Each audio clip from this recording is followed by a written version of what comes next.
जो सर्वांना महत्त्वाचा प्रश्न पडलेला आहे, की आपण जे सिडकोमध्ये जे घर घेतो, हे घर आपल्याला एकदा घेतल्यानंतर विकता येतात का? किंवा भाड्याने देता येतात का? की इन्व्हेस्टमेंटमधून जर घर घेतलं, जर ते आपण रूम रेंटनी दिलं, तर काही प्रॉब्लेम येतो का? ही सर्व माहिती आपण या व्हिडिओमध्ये पाहणार आहोत. चॅनलवर तुम्ही पहिल्यांदा असाल, चॅनलला सबस्क्राईब करा, व्हिडिओला लाईक करा, म्हणजे असेच तुम्हाला सिडको आणि म्हाडा लॉटरीचे जे हेल्पफुल व्हिडिओ आहेत, ते तुम्हाला या चॅनलवरती मिळत असतात. सर्वप्रथम सिडको जे गृहनिर्माण एक संस्था आहेत, या याच्यामध्ये जे सिडकोला जी जमिनी मिळालेल्या आहेत, त्या जमिनीवरती सिडको घरं बांधतात आणि ही घरं बांधल्यानंतर आपल्याला ते लॉटरी थ्रू मिळत असतात.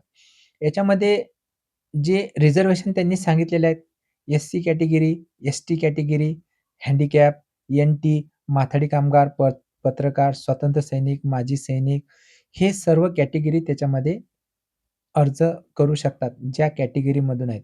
जनरल कॅटेगरीवाले सुद्धा या लॉटरीमध्ये अर्ज करू शकतात. या लॉटरीमध्ये अर्ज करण्यासाठी आपल्याला 2 टाइप सांगण्यात आलेले आहेत. Income गटानुसार E-W-S, एल-आय-जी. ई-डब्ल्यू-एसमध्ये अर्ज करायचा असेल, तर तुम्हाला इन्कम क्रायटेरिया 6,00,000च्या आतमध्ये. एल-आय-जीमध्ये तुम्हाला अर्ज करायचा असेल, तर 6,00,000च्या वर तुम्ही म्हणजे एल-आय-जीसाठी ॲप्लिकेबल आहे. एकदा तुम्ही सिडको लॉटरीमध्ये तुम्हाला जर घर लागलं, सर्वप्रथम आपण एल-आय-जी टाइपची जी घरं ज्यांना लागलेली असतात, त्यांच्याबद्दल आपण पाहणार आहोत. एल-आय-जीमध्ये कसं असते, लोअर इन्कम ग्रुप अल्प गट उत्पन्न जो आहे, त्याच्यामध्ये 6,00,000च्या वर तुम्ही अर्ज केला, तुम्हाला सिडको लॉटरीमध्ये घर लागलं. घर तुम्हाला लागलं, तेव्हापासून तो लॉकिंग पिरियड नसतो. समजा तो 2024च्या लॉटरीमध्ये ज्यांना घरं लागलेले पण त्यांचं ॲग्रीमेंट झाल्याने 1 वर्ष निघून गेलेलं आहे. आता आपल्याला ज्या दिवशी आपलं सिडकोद्वारा स्टॅम्प ड्युटी आणि रजिस्ट्रेशनचे पेपर देतात, आपण त्या स्थानिक स्वराज्य संस्थेच्या अंतर्गत जिथे जे मुद्रांक नोंदणी विभाग असतो, तिथे आपण जातो. तिथे आपण घराचं स्टॅम्प ड्युटी भरल्यानंतर ॲग्रीमेंट करतो. तुम्हाला तिथून एल-आय-जी टाइपमधील जे घरं असतात, तिथून तुम्हाला 3 वर्ष एल-आय-जीमधील घरं विकता येत नाही. हा त्यांचा नियम आहे.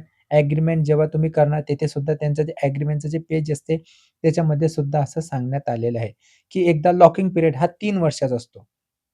3 वर्षानंतरच तुमच्या घराची जेव्हा तुम्हाला विकायचं असेल, तर तुम्ही तुमचं घराचं ॲग्रीमेंट दुसऱ्याच्या नावावरती करू शकता. एल-आय-जी टाइपमध्ये 3 वर्ष तुम्हाला लॉकिंग पिरियड आहे. ते घर विकता येत नाही. हे झालं एल-आय-जी टाइपमध्ये. त्यानंतर ई-डब्ल्यू-एस. ई-डब्ल्यू-एस टाइपमध्ये सुद्धा सेमच कंडिशन आहेत. ई-डब्ल्यू-एसमध्ये तुम्हाला घर लागलं 6,00,000च्या आतमध्ये तुमचं इन्कम असतं. त्याच्यामध्ये तुम्हाला ज्या ई-डब्ल्यू-एसमध्ये सिडकोद्वारा जे लोकेशन तिथे घराचे असतात, तिथे तुम्ही अर्ज करतात. तिथे सुद्धा तुम्हाला आणि मेन गोष्ट म्हणजे की ई-डब्ल्यू-एसमध्ये प्रधानमंत्री आवास निधीची जी ₹2.5 लाख जी सबसिडी आहे, ती सबसिडी तुम्हाला मिळत असते.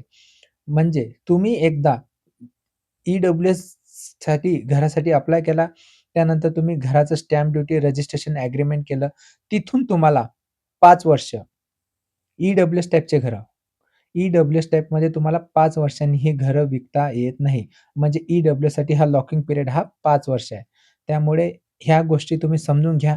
म्हणजे तुम्ही एकदा घर घेतलं, तर तुम्हाला एल-आय-जीचं 3 वर्ष विकता येत नाही आणि ई-डब्ल्यूचं 5 वर्ष विकता येत नाही. हे जस्ट त्यांचे जे ॲग्रीमेंट जेव्हा आपले पेपर बनतात, तेव्हा तिथे सुद्धा असंच नमूद करण्यात आलेलं आहे आणि नमूद करण्यात येते. त्यानंतर आपल्याला ही घरं भाड्याने देता येतात का? तर बघा माझ्या घराचं ॲग्रीमेंट रजिस्ट्रेशन झालेलं आहे. जे पूर्ण मी ॲग्रीमेंट रजिस्ट्रेशन वाचलं, त्याच्यामध्ये असं कुठे लिहिलेलं नाहीये, की तुम्ही हे घर भाड्याने देऊ शकत नाही.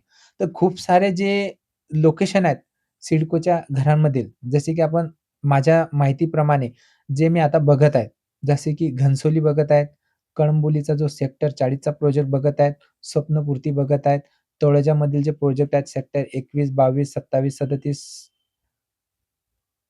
धनश्री जे त्यानंतर सेक्टर 34, 36 स्वप्नसागर, सुखसागर, जे दीपसागर, आनंदसागर हे सगळे प्रोजेक्ट आहेत. इथे सुद्धा काही घर मालकांनी इन्व्हेस्टमेंट करून घरं घेतलेली आहेत आणि इन्व्हेस्टमेंट करून घरं घेतलेली आहेत, तर ते घरं बंद न करता ते सुद्धा तिथे रूम रेंटनी लोकं राहत आहेत.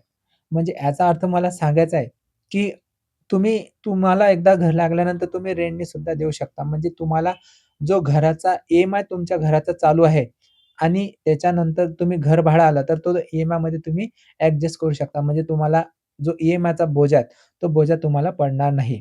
तर असं हे आपल्याला सिडको लॉटरीमधील जी घरं आहेत, ई-डब्ल्यू-एस, एल-आय-जी कधी विकता येतात आणि रूम रेंटनी देतात का त्याची माहिती आपण बघितलेली आहे. याच्या व्यतिरिक्त तुमच्या मनामध्ये जर काही प्रश्न आले असतील, तर तुम्ही निश्चित हमखास तुम्ही कमेंट करा. आपण त्या कमेंटला उत्तर देऊ. भेटूच असा आणखी एक हेल्पफुल व्हिडिओ घेऊन. तोपर्यंत विश्रांती घेतो. धन्यवाद.